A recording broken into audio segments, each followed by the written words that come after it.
The Lord be with you. And with your spirit. A reading from the Holy Gospel according to St. John. Glory to you, O Lord.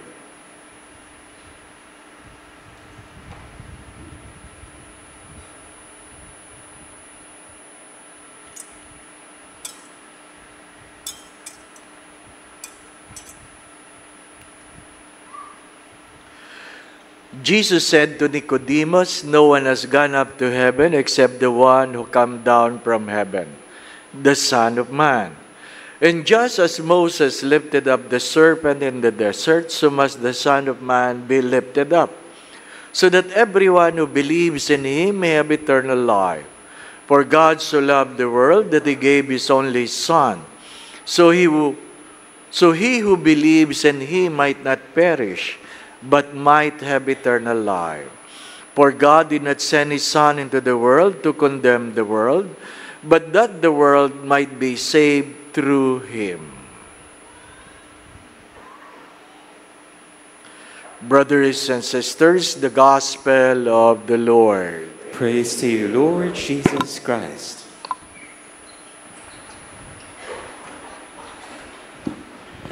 Today we begin our Novena Masses in honor of Padre Pio Petrocina, the secondary patron of our chapel. His feast day will be on September 23. Ano po? September 23. Aside from St. Francis of Assisi, only Padre Pio Petrocina had the stigmata, the 5 wounds of Jesus. Others have wounds, but not 5. So, there are only 2 saints with stigmata. The wounds in the hands, the wounds in the side, and the wounds in the feet. If you go to San Giovanni, still you can see the cross where Padre Pio was praying, and in praying before that cross, he had his stigmata. So, kung gusto niyo mag-stigmata, punta kayo doon. Hingin niyo, ano po, ha? Sabi ng mga kasama kong pilgrims, baka gusto mong hingin, Father, hindi na lang. Ano po? Not for the show. Ano sabi ni Padre Pio about his stigmata? It is a wound that never heals. So the pain is continuous. May sugat ka na hindi gumagaling, kaya ang sakit ay hindi tumitigil. When he was examined by the doctor, every day, nawawalan siya ng isang tasang dugo. Every day. Literally. That's why the doctor said during his time, he will not end more than a month. He will not end more than a month. But for 50 years, Padre Pio had the stigmata. Only after he died, on the day of his death, they only noticed that the wound was healed. For 50 years, Padre Pio, the wound made him participate in the suffering of Christ. Take note, he participated in the suffering of Christ, not in the redemption of Christ. Only God can redeem the world. Padre Pio only participated in the suffering. Second, it humbles him, telling the world it is a way for God to purify me. It is a way for God to purify me. We have the relic of Padre Pio because even during Masses, blood has to flow And some of them fall into what we call the corporal, the linen in the altar.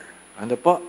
So, meron doon, kapiraso ng tela na natuluan ng dugo ni Padre Pio. The first class relic. First class relic. Third, the stigmata is not to adore the person, but an example for us to illuminate. Naway kopyahin natin ang kanyang kababaang loob. What is striking about Padre Pio?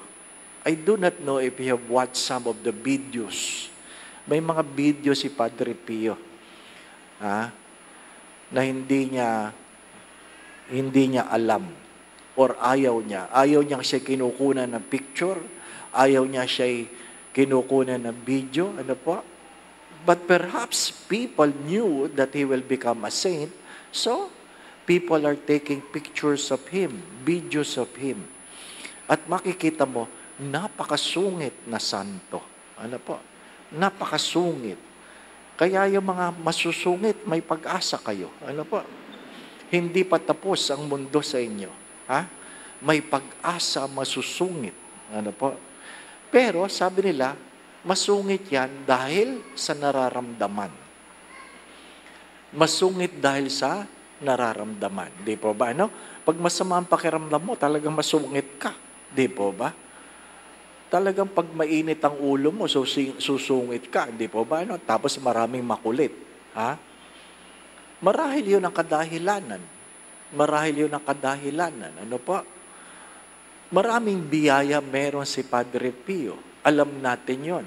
Pag bumisita kayo, hanggang ngayon, nandun pa ang ilang mga sulat na tinanggap ni Padre Pio na kung saan iba't ibang salita ay sinagot niya.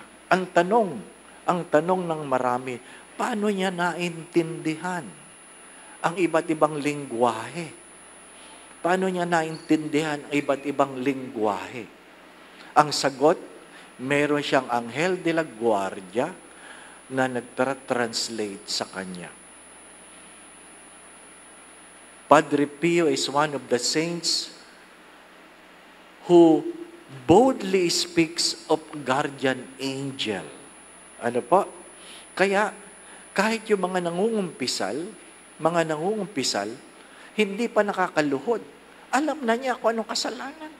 Di po ba, Alam niya kung nagsisinungaling ka. Ang hirap nun, mangungumpisal ka, di po ba, Magsisinungaling ka pa. Marami sa atin, nangungumpisal, nagsisinungaling pa Di po ba, Baka lang naman makakalusot, di po ba, Kay Padre Pio, hindi. Sasabihin sa'yo, ano pang kasalanan mo? Kasalanan mo ito. Kaya ang isang kwento ay ang isang artista na nakatuwiran sa kanyang kasalanan, ayaw niyang aminin. Ano sabi niya? Tumayo ka sa ulanan. At yun ang kanyang penance. Tumayo ka sa ulanan. Anong katakataka? Walang ulan. Walang ulan. Kaya saan ako tatayo? Wala namang ulan. Ngunit nung lumabas siya, biglang bumuhos ang ulan. Diba? Ay di, naintindihan mo ngayon na hindi nagsisinungaling ang santo. Di po ba, Hindi ko alam kung saan tayo patatayuin. Di po ba, Ano kaya? Saan kaya tayo patatayuin? Di ba? Alam niya. Meron akong kilala sa Pilipinas. Atin ito. Pinoy ito. Na nagpunta kay Padre Pio dahil 10 taon nang hindi magkaanak. 10 taong hindi magkaanak. Nagpunta siya. Pag ikaw ay dayuhan, bibigyan kanilang may kulay na papel, kayo ang paunahin sa kumpisal. Pinakumpisal siya. Pagluhod niya, sabi daw sa kanya ni Padre Pio, next year you will have a child. Next year you will have a child. Wala pang sinasabi yun. Di pa ba, Di wala siya magawa kundi umiyak. Iyak siya ng iyak. True enough. The year after, nagkaroon siya ng anak. Bumalik siya para magpasalamat. Pinoy yun, Pinoy. Mga minamahal na mga kapatid, hindi natin dinadakila si Padre Pio sa kanyang milagro. Pero ang kanyang pagkatao ay nagpapaalala tungkol sa biyaya ng Diyos sa bawat isa. Ang pag-ibig ng Diyos ay hindi nahadlangan ng anumang kasalanan. Many times I have said this. There is nothing you can do to make God love you more. And there is nothing you can do to make God love you less. The only thing you need to go is to humble yourself and come to God. If God was able to humble Himself, deem not equally with God, in His obedience, even death on the cross. That is what our celebration is all about. That we come before God, bearing ourselves. As Saint Augustine have said, all sinners have their past, and all saints have their past, and all sinners have their future. If there is one thing Satan was unable to do, it is to humble himself. Satan can do fasting. Satan don't stop working. But he can never be humble. There was a book I read before, written by a Dominican, that says, no one can call Satan stupid because he's the most intelligent angel before he was thrown to hell. So, don't try to trick Satan. Hindi mo siya kayang lukuhin. Kasi siya ang pinuno ng mga manloloko. Di po ba, no? Mga minamahal na mga kapatid, we exalt the cross, not for the cross' sake. We exalt for the person who embraced the cross. Nang dahil sa Diyos na nagkatawang tao, na bayubay sa krus, namatay upang ikaw at ako ay maligtas. Yan ang dahilan ng ating pagdiriwang sa gabing ito. Yan ang dahilan kung bakit nagsa-sign of the cross tayo. Yan ang dahilan kung bakit ginugunita natin ang simbolo ng ating kaligtasan. Walang sino man sa atin ang kayang iligtas ang sarili. Walang sino mang banal sa atin ang kayang iahon ang ating mga sarili sa sarili nating mga kasalanan. Ang cross ay nagbibigay ng pag-asa sa lahat. Kung meron lang kababaang loob. Kung meron lamang kababaang loob. At palagi ko itong sinasabi, humility is a very elusive word. The moment you say you have it, you lost it. Ha? Pag sinabi mo, ako naman, humble talaga ako. Wala. Hindi ka humble. Ano po? Doon sa isang parokya, merong matanda na binigyan ng award. Ha? Totoo ito. Hindi ko nasasabihin ko sa parokya. Binigyan siya ng award, the most humble parishioner. The most humble parishioner. Ha? Nakatanggap siya ng pinakamaraming boto. Binigyan siya ng medalya, the most humble. After 1 week, binawi sa kanya. Bakit? Araw-araw niya suot yung medal. Diba? Ako lang ang humble. Binawi sa iyo. Mahirap yung ganon. Di po ba? Ano? Ha? Mga minamahal na mga kapatid, kung hindi ka mababang loob, mayabang ka. Di po ba, ano?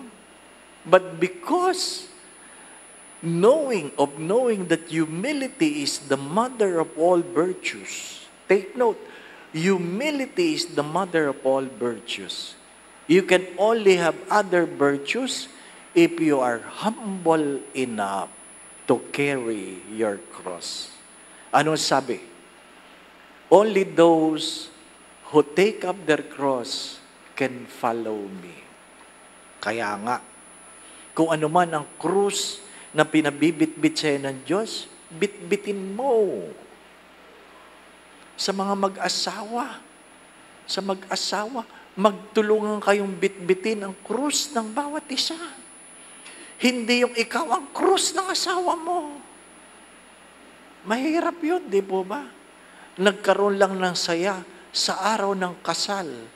Pagkatapos nun, puro Panginoon, maawa ka. Mga minamahal na mga kapatid, be Simon of Cyrene to help Christ carry His cross. There's only one cross that will redeem the world. The only cross where Christ was crucified. The cross we have is the cross we have to carry, that we learn to live a humble life and be able to become the person we ought to be. Again, brothers and sisters, the stigmata of Padre Pio is something he never boasts, but humble him as he participate in the pain and suffering of Christ. May all of us be given the grace to carry our own crosses so that we will be able to live eternally with the God who redeemed us through the cross. Amen. Going back to what I've said, my dear friends, my brothers and sisters, why we have relic of saints? Always remember the woman with hemorrhages. Ano sabi niya? Mahipo ko lang ang laylayan ay gagaling na ako. Ano po? Relics are instruments of Christ's healing. Ano po? This relic of Padre Pio will stay here until September 23. Ano po? Huwag niyong iuuwi. Ha? Baka mamaya makita ko kayo sa CCTV, inuuwi ninyo. Ano po? Hanggang hipo lang. Ano po? Dampi. Ano po?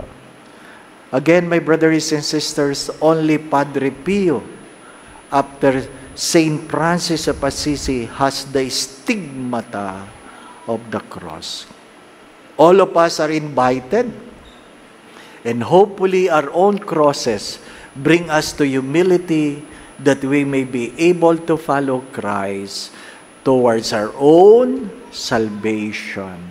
The Lord be with you. And with your spirit. And may Almighty God bless you in your family, the Father, the Son, and the Holy Spirit. Amen. The Mass has been offered. We go in peace to love and serve the Lord. Thanks be to God.